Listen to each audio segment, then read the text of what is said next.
A milestone moment for a princess in remission of cancer, and a pregnancy announcement that some are calling a big mistake. Hello and welcome to our 9.com.au vodcast Royal Briefing. I'm Nicole Douglas, the entertainment editor at 9.com.au. And I'm Natalie Oliveri, royal reporter for 9.com.au. Now, we've got a lot to cover today, the first being our own Kate. She's back. She is back. The Princess of Wales, she is in Italy, and this is her first foreign visit since her cancer diagnosis 2 years ago. And we've seen such beautiful photos from her tour of Reggio Emilia so far. She's been there one day, another day to go. And this is because of her career into the early years childhood development. Kate has really made that a cornerstone of her royal life, her focus, I guess. And she's been working on this for 10 years now, really focusing on the first 5 years of a child's life. It's really, really wholesome because she wants to make sure the next generation of children really have the best setup in life. God love her. But she's only there for 48 hours. And now many people have said, not me, because she can do no wrong to me, but many people have said 48 hours is a little bit of a fast stint to be going overseas. Do you agree? Or do you think just the perfect amount?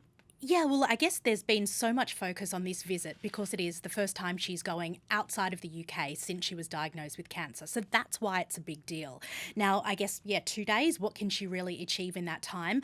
But I think it's the bigger picture here. The fact that she is going abroad is really the first step in bigger things to come for Kate. So really, it's a sign of what is next for Kate. So the first tour, I guess, since 2022, that was when she went to Denmark for a very similar cause with childhood education. But after this, we're hoping Kate and the rest of the Wales family will come to Australia. Now, that's a much bigger trip, Nicole. Having done the UK-Australia visit quite a lot. Not be asked to keep doing that all the time. We've just had Meghan and Harry over here, and now we're gagging for Kate. She's just like, I do think that she's recovering from cancer. Just going overseas for a quick 2-hour trip is a reasonable thing to do. We are always gagging for more than what we need. Yeah, look, I think Australia, we're so far away from the hub of royal life. Most of the royal families that we focus on are in Europe. We've got the British royals, obviously. We love the Danish royals. We saw Mary here recently. And I think because we are so far away, a royal visit to Australia takes a lot of planning. It has to be one that, you can't just come here for a couple of days. You need to spend around a week. And I think for the Prince and Princess of Wales, they need to make sure that Kate is able to cope with the huge demands of a royal visit. Long days, so many engagements. The itinerary will be busy from, morning to evening. It takes a lot of endurance. And I guess with this tour of Kate's in Italy, it's just 2 days, but it's a bit of a stepping stone. And it's been more than 10 years since Kate and William were here. 2014 was the last time they came here, which I it's find insane. Absolutely baffling. Prince George was around 8-9 months old. He's turning 13 in July, so that's a huge gap. And I think William and Catherine really want to bring their children here because I guess as a tourist, Australia is one of the best places you can visit. We've got all the animals, we've got so many experiences, and I think that the photo opportunities will be incredible. But look, Nicole, there has been a little bit of criticism around Prince William and Kate and why it's taken them so long to come to Australia. I mean, they still haven't announced this tour yet, but we keep talking about it. We're hoping it's going to happen late this year, but probably next year. 2014 was the last time that they came over here, but 2022 they actually had the opportunity to come over here, but instead they chose to go to the Caribbean. Can you just talk us through a bit what happened there? Because in my head I was just... It feels so long ago, 2022. That was the year of the Queen's Platinum Jubilee, and members of the royal family were sort of dispatched around to various Commonwealth countries. William and Kate went to various countries within the Caribbean, and it was a beautiful tour, so much colour, so much excitement. But in hindsight, there was a lot of criticism about it because of the colonial undertones of that visit. So I guess perhaps they should have chosen Australia. That probably would have been a better look for the family. They were meant to come here around 2020 after the Black Summer bushfires and the floods.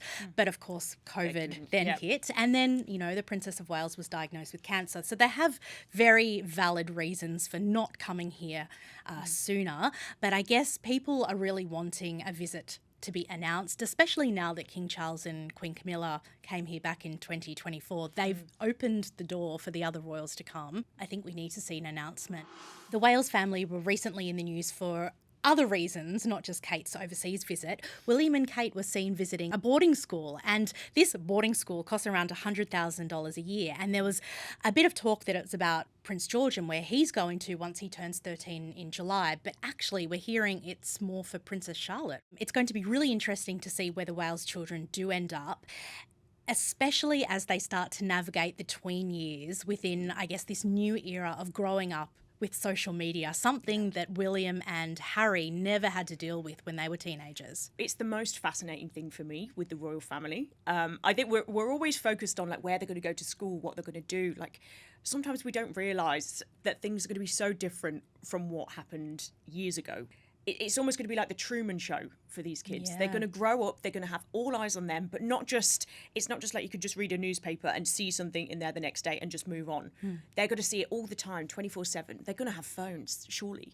They're going to start, like, they're going to go out. I often think we're not going to have a monarchy in the way that we do now, because I feel like there's so much outside noise coming in to these children that when it comes time for them to step up to this archaic Job, exactly, they're not going to want to do it. And I think, looking at the schools and stuff like that, of course they're going to go to the classiest schools of all time, the most expensive. But I just wonder, and I want to get your view on this as well, like what do you see as their teenage lives? Like how do you see it? It's interesting because when William and Harry started at Eton back in the 90s, there was, I guess, an agreement between the palace and the media that the children would be left alone. And even when they went to university afterwards, when William went to university, that agreement still stood. I think now it's so different because there is social media. Everyone has a phone, and when I say everyone, I mean every student has a phone. Everyone's got access to social media. So the Wales children are going to be faced with this bizarre, I guess, reality of potentially being filmed in class or, going out with their friends on school break, things that their parents didn't have to deal with. And I think that's going to be really, really tough for them to handle. William said recently that his children don't have phones. I mean, they are still a little young, but Prince George is approaching his 13th birthday. So you would assume that he'd be having a phone soon. But I think it's going to be really tough for them. And I don't know how they're going to have a normal childhood with the fear, I guess, that everything they do could be captured by just a citizen journalist. Because look what Harry got up to back in the day. Yeah. And it only came out in his spare document, his spare book. His spare book, it only came out then. But look at all this stuff. And look, I'm sure me and you now have done a lot of outrageous things that our parents will never know about because they never had to and they never would. And I think had a Nokia phone. Well, that's right. I'm so glad I didn't grow up when Facebook was a thing. Yeah. I just missed that period, and I think, thank God. And now even like not to delve down the dwellings of AI and stuff like that, but all of this AI content, everything like that, like all of these poor royals are just going to have to, sorry, poor royals, I say. No, but they're going to have to live through a world where like you don't know what's real and fake. You don't know what's good and bad. You don't know who to believe, who to trust. I just think it's going to be, and then all of a sudden you're going to become king. Like it's so weird and so outrageous. And we're living in a futuristic world with this really old-fashioned system. And I just worry that these kids, we're not preparing them for a world that's actually reasonable. We're preparing them for a world that's about 50 years out of date. Yeah, I guess because they do live within that fishbowl of royal life. Everyone talks about, I guess, how the royal family, they sort of live in their own sphere. But, I mean, you mentioned AI. A few months ago, I think it was the Princess of Belgium, the heir to the Belgian throne, she actually had to come out to deny she was in a relationship with another royal from a different royal family because there were these AI-generated photos of them all over social media. Yeah. And even sometimes I get duped. I'm scrolling through Instagram and I see a photo of William and Kate and at the Met Gala, I was duped. I thought, what the hell are they doing there? It's outrageous, yeah, it's completely fake. And these AI images are so real. So that's just another thing George, Charlotte and Louis and every other royal child, even Harry and Meghan's children, Archie and Lilibet in the US, they're going to have to deal with it too. Luckily, we have never seen their faces, so completely. we would never know what on earth they're getting up to. So could be a blessing in disguise for Archie and Lil. That's right, Meghan is so fiercely protective of their privacy. Nicole, I was a little surprised to see recently Buckingham Palace announcing the news that Princess Eugenie and her husband Jack Brooksbank are expecting their third child. Now, this is obviously a very happy thing for the couple and the family, but I think it was a really big mistake for Buckingham Palace and in turn King Charles to announce this news via official palace channels.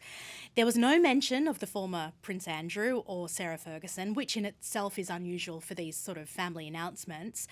But I think here the royal family needs to maintain distance between the monarchy and the Yorks, the scandal-riddled Yorks. I think for the time being at least, because any mention of Eugenie and Beatrice, the York sisters as a whole, will bring up memories of their parents. It's a reminder of their parents. It's a harsh response. It's a harsh response, but it is inevitable. But is it? Is it? Like, surely, like, the king is just reaching out and he's showing that he is still very much on the side of Eugenie and Beatrice. So both Eugenie and Beatrice have been keeping a low profile from royal events recently, but they are expected to join the royals at the Royal Ascot next month, but they are not expected to join the carriage procession as they have done in previous years. Yeah, and I think you're right in saying that the king is clearly showing his affection and his support for his two nieces, which I think is a very noble thing to do. He is their uncle, and I guess as monarch and uncle, he has a duty of care to Beatrice and Eugenie, but also to Andrew as his brother still. Yeah.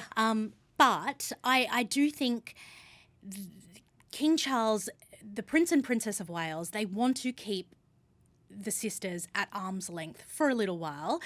As you say, they're expected to be at Royal Ascot. And, we did initially hear that they were going to be banned from the racing event completely, but we're now believing that they're going to be there, but just not in the carriage procession. So, again, being kept at arm's length in a way. But look, I think... But would they even want to? That's the thing, that maybe they want to themselves. We always think like, oh no, they're banished from these events, but it's like, why on earth would they want to go down the procession and people shouting things at them? Like, why? No, but absolutely I think, not. And that's why I make the point that Charles should not have announced this via Buckingham Palace, because any mention of the York girls or even just seeing them immediately reminds the public of Andrew and Fergie. And this is why they're keeping a low profile, because they don't want to be heckled like the King and William and Kate have been. Of course, but if he said nothing, the silence would have been louder than anything else that we could have done. Like, he had to say something. He had to do it. And I think this is just a show of support for the innocent people in this circumstance. Innocent is an interesting word, because Beatrice and Eugenie, they haven't done anything wrong. However, they were mentioned in the Epstein files dozens of times. But again, just being mentioned is not an accusation of any wrongdoing. But I guess there has been a bit of radio silence from the sisters. I think, actually wrote about this a few months ago for Nine, that the girls should have issued a statement of sorts if they wanted to sort of take control of the situation and distance themselves from the allegations against their parents. I think perhaps they should have issued a joint statement. I know, it's just a murky... When your dad is accused of something like that, and also it's not admitted any guilt, I'd say if he had admitted guilt, it would have been a completely different thing. But because he's denying absolutely everything, obviously it's a very murky area. What are you meant to say? It's not just him as well, it's their mum. She is now announcing her baby news. She's leaning on her family for support. What else can she possibly say? We can both agree, and most people can agree, that this is a happy thing for the Yorks, and we should be happy for them, and we are happy for them. And I guess it is a bit of a distraction, when they really do need a bit of a distraction at the moment. But regardless, congratulations to Eugenie, because a baby is just wonderful news. It's beautiful news. So on to other royal news, and I know the Norwegian family is probably not on everyone's radar, but they have experienced an incredibly difficult 12 months, and things are soon going to look a lot worse for the family. Absolutely. I've been covering the Norwegian royals for quite some time, and it's just such a turbulent time for the monarchy as a whole. What's happening now is the son of the Crown Princess and the stepson of the country's next king, he's been on trial for rape and serious assault charges. He's pleaded not guilty to some of those charges, but prosecutors are seeking him to be jailed for 7 years. It's hugely serious. Now, the verdict will be handed down on June 15. We found out that this week. Marius Borg-Hoiby, he's never held a royal title, but he grew up as a member of the royal family because his mother married into the monarchy when he was just a toddler. His mum is the crown princess. She was a commoner. She's now the future queen. He's now 29 and he blames a lot of his misdemeanours on the intense spotlight that he sort of faced growing up because he was part of the royal family. He was the first Norwegian royal to be arrested in the royal family's history, and ever since that arrest in 2024, the family has just been heavily criticised. It's been scrutinised like never before, and it really has brought irreparable damage to the monarchy. And I think once this verdict is handed down, all eyes are going to be really looking at whether the royals can have a future. Why we're talking about it here is because this guy's sister is currently in Australia. She is a student here. She is. She's 22 years old and she is studying at Sydney University, something that we were very excited about when it was announced. Absolutely. And I do just wonder, news like this, how it would affect the rest of the royal family. Like, she has seemed to be putting on a brave face. She's going out to different events and stuff like that. But I know you've covered her quite a lot in the past. So how do you think something like this on the family would affect her? Princess Ingrid Alexandra, and I really think she's been sent as far away as possible to, I guess, protect her from this damage that is happening. The trial of her brother Marius, her auntie and uncle have been incredibly controversial with their own Netflix documentary. If anyone has not seen that documentary, watch it. Rebel Royals. It is absolutely gold. Wild. It's gold. The American shaman and the princess who speaks to angels. I can't deal. I'm obsessed. 10 out of 10. Beautiful watch. Love it.